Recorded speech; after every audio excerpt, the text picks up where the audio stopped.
आत्मेति मूर्ति भेद विभागिने व्योमव्याप्त देहाय दक्षिणामूर्ति नारायणं नमस्कृत्यं नरं चैव नरोत्तमं देवी सरस्वती व्यासं ततो जयो मुदीर्यते ततो जयो मुदीर्यते।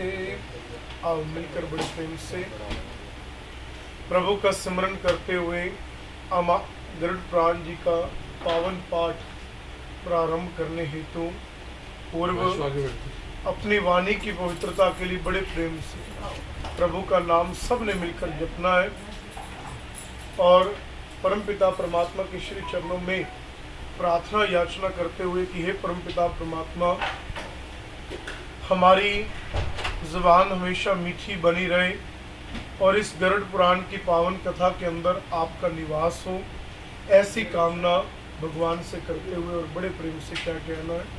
श्री राम जय राम जय जय राम, श्री राम जय राम जय जय राम, श्री राम जय राम जय जय राम, श्री राम जय राम जय जय राम, श्री राम जय राम जय जय राम, श्री राम जय राम जय जय राम। मंगल भवन अमंगल हारी, मंगल भवन अमंगल हारी, मंगल भवन अमंगल हारी, मंगल भवन अमंगल हारी। प्रभु सुदशरथ अजर बिहारी, प्रभु सुदशरथ अजर बिहारी। श्री राम जय राम जय जय राम, श्री राम जय राम जय जय राम। दीन दयाल विरद संभारी, दीन दयाल विरद संभारी, दीन दयाल विरद संभारी, दीन दयाल विरद संभारी। हरहु नाथ मम संकट भारी, हरहु नाथ मम संकट भारी। श्री राम जय राम जय जय राम, श्री राम जय राम जय जय राम। जहाँ पर कृपा राम जी की होई, जहाँ पर कृपा राम जी की होई, जहाँ पर कृपा राम जी की होई, जहाँ पर कृपा राम जी की होई, ता पर कृपा करे सब कोई, ता पर कृपा करे सब कोई। श्री राम जय राम जय जय राम, श्री राम जय राम जय जय राम। मैं तेरा तू मेरा राम, मैं तेरा तू मेरा राम, मैं तेरा तू मेरा राम, मैं तेरा तू मेरा राम।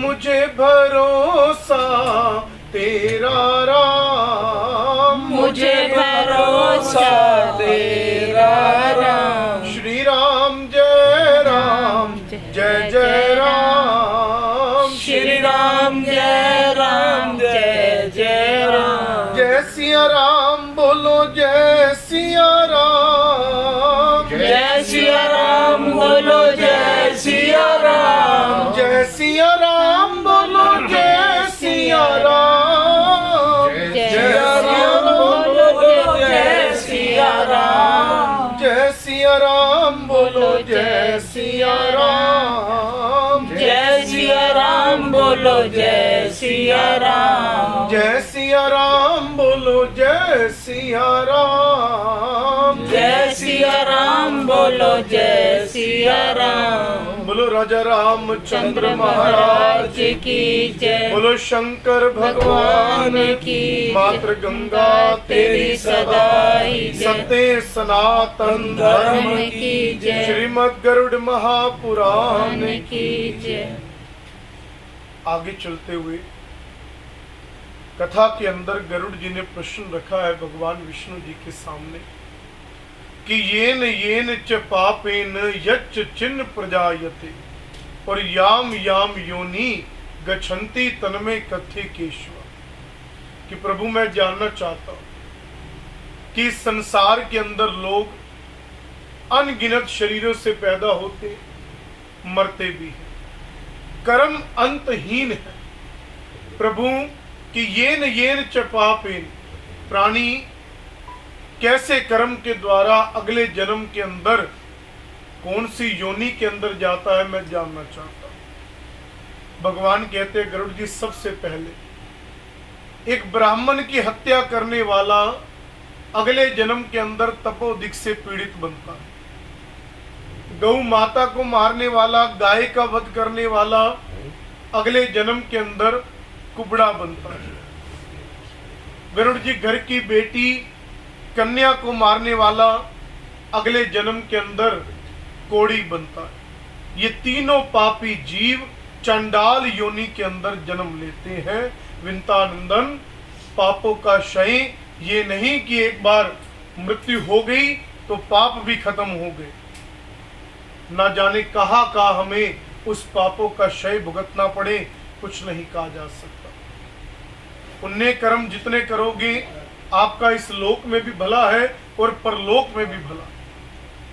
राम नाम एक ऐसा है कि न जाने कितने दुखों को बचा दे। संकट से भी आज भी जब सारे रास्ते बंद हो जाते हैं, सब कुछ खत्म हो जाता है, फिर भी एक सहारा राम का हमें रहता है कि कहीं ना कहीं वो परमात्मा है जो हमारा साथ देंगे।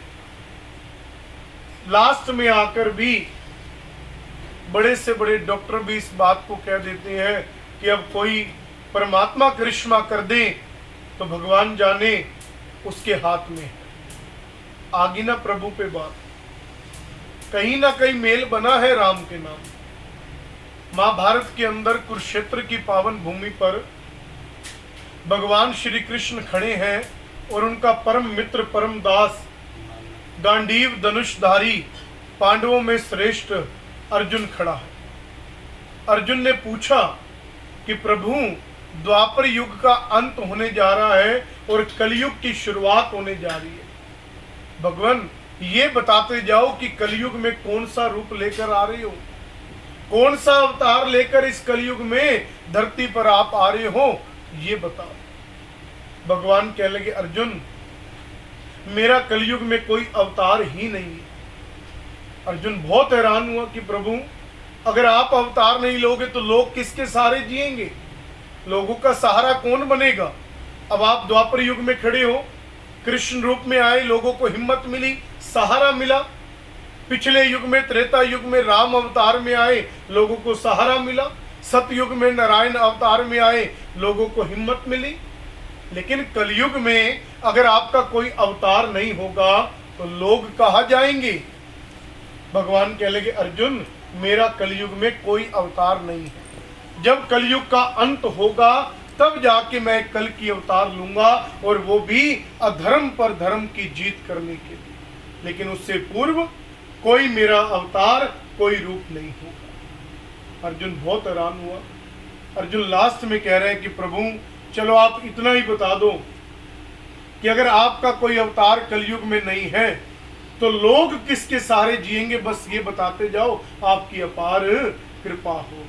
बोलो बाके बिहारी लाल की। भगवान बड़ा अच्छा जवाब दे कि अर्जुन अगर जानना चाहते हो, और गोस्वामी तुलसीदास जी ने भी रामचरितमानस के अंदर ये बात लिखी है। गोस्वामी जी ने भी साफ साफ शब्दों में रामायण के अंदर अपनी कलम से ये वार्ता की और बात, ये दोहा, ये चौपाई लिखी। और आज भगवान कृष्ण की भी यही बात अर्जुन के सामने कि अर्जुन अगर जानना चाहते हो कि कलयुग में लोग किसके सहारे जिएंगे तो वो होगा एकमात्र नाम का सिमरन। राम का नाम ही कलयुग में एकमात्र सहारा होगा। गोस्वामी जी ने क्या कहा जानते हो आप कि कलयुग केवल नाम आधारा, सिमर सिमर नर उतरहि पार। कि जिसने राम का नाम ले लिया कलयुग में, समझ लेना उसका बेड़ा पार है। जितनी ताकत राम के नाम में है ना, उतनी ताकत राम में भी नहीं। ये परमात्मा कहते हैं। कबीर दास जी की मृत्यु हुई, वैकुंठ को गमन किया, वैकुंठ गए, वहां जाकर श्री राम जय जय राम गाए जा रहे। कबीर दास भगवान बड़े हैरान हुए कि कबीरा, जिस राम का तू नाम ले रहा है वो राम तेरे सामने खड़े हैं, वो नारायण तेरे सामने खड़े हैं, फिर भी तू नाम ले रहा है श्री राम जय राम। क्यों भाई, तुझे मोक्ष मिल गया है, अब आराम से रह। कबीर दास जी पता क्या कहते हैं कि प्रभु मेरे लिए आपसे बढ़ के है आपका नाम। अगर मैं धरती पर आपका नाम ना लेता ना तो शायद आज मैं भी नरकों में पड़ा होता। आज मैं आपके पास या वैकुंठ में खड़ा हूं तो किस कारण से? धरती पर मैंने राम का नाम जपा, राम का नाम लिया, जिसके माध्यम से आज मैं आपके समक्ष खड़ा हूं। जितनी ताकत राम के नाम में है ना, सिमरन में है, किसी में भी नहीं। और कोई किसी के लिए नहीं करता। मैं कह दूं कि मैंने आपके लिए करना है या आपने मेरे लिए करना है या किसी ने किसी के लिए करना है, नहीं। हर किसी मनुष्य ने अगर सिमरन करना है, नाम लेना है, तो वो अपने लिए ही लेना। क्यों? क्योंकि ऊपर जाकर कोई ना तो भाई बंधु है, ना कोई स्त्री पुत्र है, ना माता पिता है, ना कोई रिश्तेदार है। अकेला इंसान खड़ा, अकेला प्राणी खड़ा। धर्मराज की अभी पूर्व आपने कल सुना कथा में, धर्मराज की एक बहुत सुंदर कचहरी बनी हुई है, कोर्ट बनी हुई है। जैसे कोर्ट कचहरी होती है ना, सेम बिल्कुल वैसे कचहरी। और सामने कटघरे के अंदर खड़ा किया जाता है। अब यहाँ कोर्ट में मुख्य रूप में कौन बैठा होता है? जज। जज ने जो फैसला करना है वो सर्वमान्य होगा। धर्मराज बैठे जज की तरह और पूछा जाएगा कि बता तूने धरती पर क्या किया। या तो सच बोल दे, और नहीं भी सच बोलते ना तो धर्मराज का एक सेवक है जिसका नाम है चित्रगुप्त। धर्मराज कहते लाओ चित्रगुप्त, इसके पन्ने खोलो, खोलो इसकी किताब। ये कहां से आया है, कौन से शहर से आया है, किस परिवार से आया है, इसने क्या क्या कर्म किए, मुझे बताओ। धर्मराज की एक मोहर लगनी है कि इसने अच्छे कर्म किए, पुण्य कर्म किए, जाओ इन्हें स्वर्ग में ले जाओ। और जब नहीं दिखेगा कुछ कर्म, धर्मराज कहेंगे कि जीवन भर इसने कुछ नहीं किया, जाओ इसको नरक में डाल दो। और ना तो वहां पे ध्यान देना, या तो फिर भी हम सिफारिश चला लेते, ऊपर किसकी चलाओ। ना धन काम आएगा, ना कोई नाता काम आएगा, ना किसी की जान पहचान काम आएगी। क्या काम आएंगे? सिर्फ तेरे कर्म।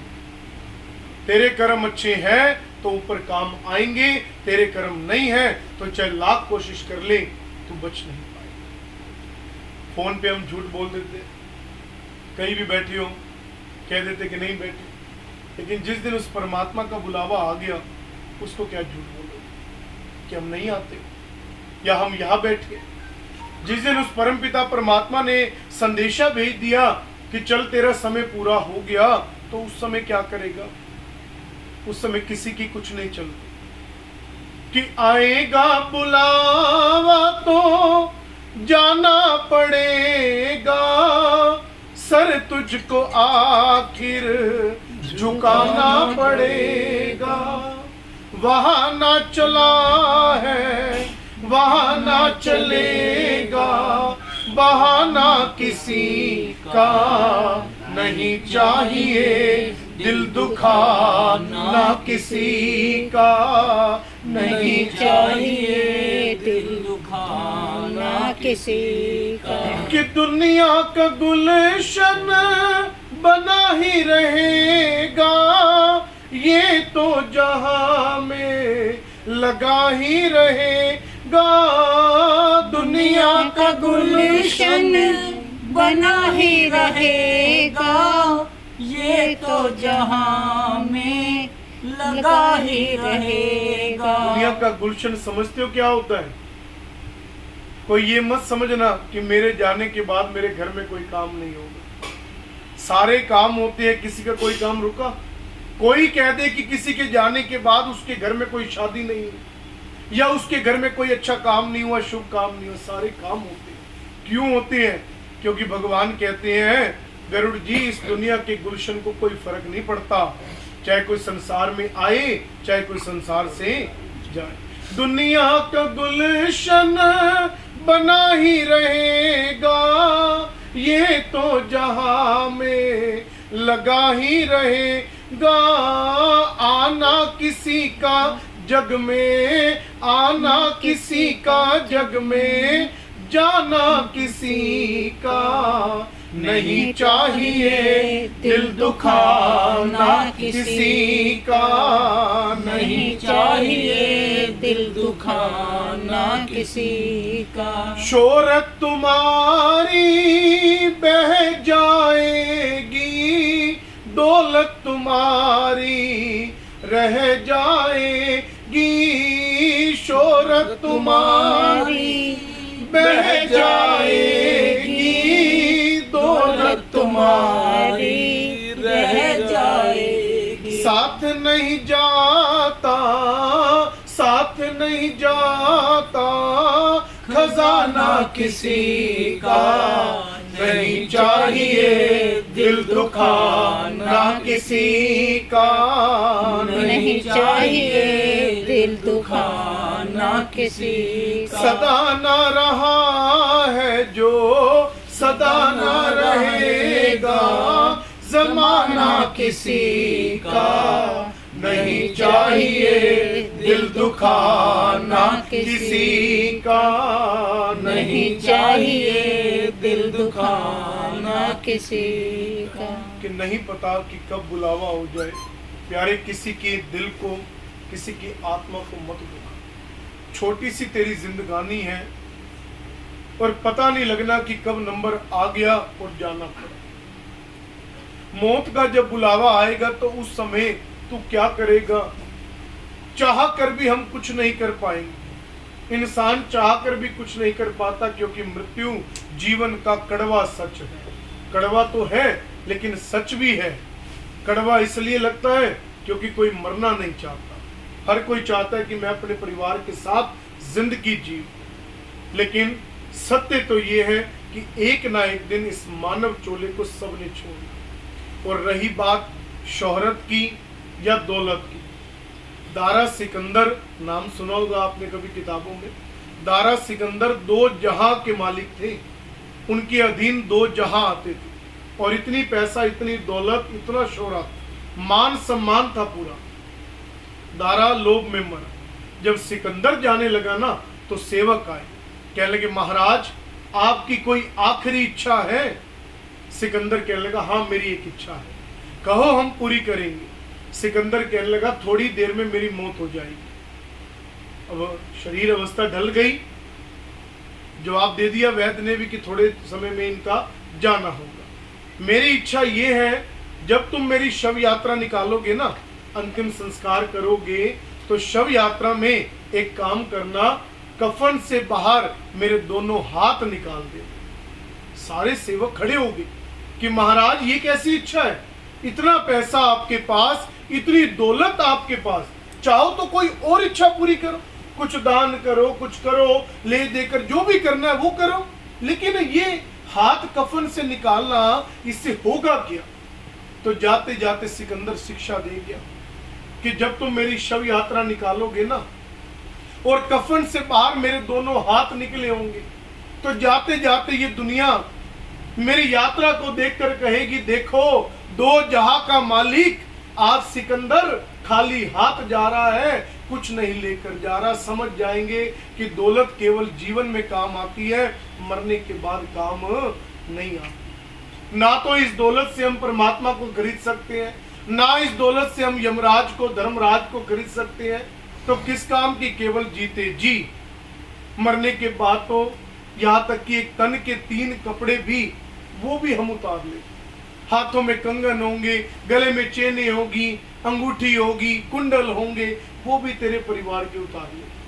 बता तेरे साथ क्या किया। मिट्टी से तू बना था और मिट्टी में तू मिल जाएगा। बस ये तेरी जिंदगानी है जब तक जीवन रहा। लेकिन बात फिर भी वही आती है, देखो कहना करना बहुत आसान होता है। मैं भी चाहे भले ही आपको इस व्यासपीठ से जितना भी ज्ञान दे दूं, पुराण का ज्ञान दे दूं, या कोई भी मेरे जैसा वक्ता कुछ भी ज्ञान आपको दे, लेकिन जब उसके ऊपर भी ये चीज बीतेगी ना तो पता लगता है। क्योंकि जिस तन लागे 100 तन जाने, पता उसको लगता है जिस परिवार से एक व्यक्ति कम होता है, जिसके साथ हमने जीवन बिताया, जिंदगी बिताई, उनके पास हम खेले कूदे बड़े हुए, और आज एक दिन वो भी देखना पड़ा कि सामने उनकी चिता जल रही। समय है, वक्त है, किसी को क्या कहा जा सकता। परमात्मा को भी हम कोस लेंगे, कह देंगे कि तूने ऐसा क्यों किया, लेकिन हार के हमें मानना पड़ता है। अब ध्यान देना, बहुत अच्छी कथा गरुड़ पुराण के अंदर आ रही है कि जो लोग तो ये अपने माता पिता का कर्म करते हैं, कि जिनके माँ बाप मृत्यु को प्राप्त होते हैं, तो मृत्यु के बाद जो लोग तो ये माँ बाप का कर्म करते हैं उनके माता पिता कहा जाते हैं, और जिनके लिए ये कर्म नहीं होता वो कहा जाता है।